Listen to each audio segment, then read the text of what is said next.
Welcome to YOUCANIC. Today here in YOUCANIC we have a 2012 Subaru Impreza.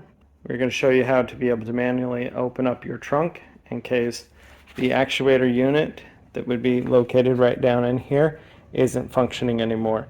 This has a little button that you press here to be able to open up the trunk, but if the actuator unit's not working or if there's no power to the vehicle, there is the manual way to unlock it.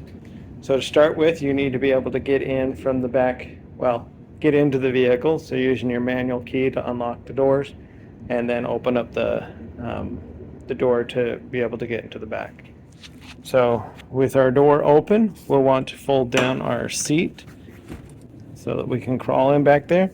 If you have this bar that has your screen to cover your goods, to get that off, we just need to grab it. We push it to the what would be to the right side of the vehicle, and now we can remove that and be able to crawl in here easier.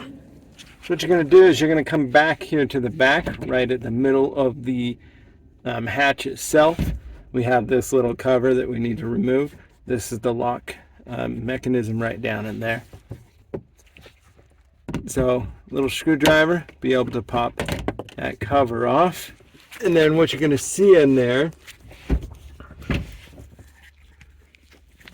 is you have a little metal tab, but you're going to look down a little bit lower for that plastic white protruding tab, and we're going to move that to the right, or what would be the left side of the vehicle, with the screwdriver or with your finger to be able to unlatch the lift gate. So we have enough space, we can get our finger in there and be able to pull it to the right, and then be able to push out, and then that would be how you would manually unlock your Subaru Impreza hatch to be able to get in to the trunk. Thanks for watching YOUCANIC, where you can be the mechanic.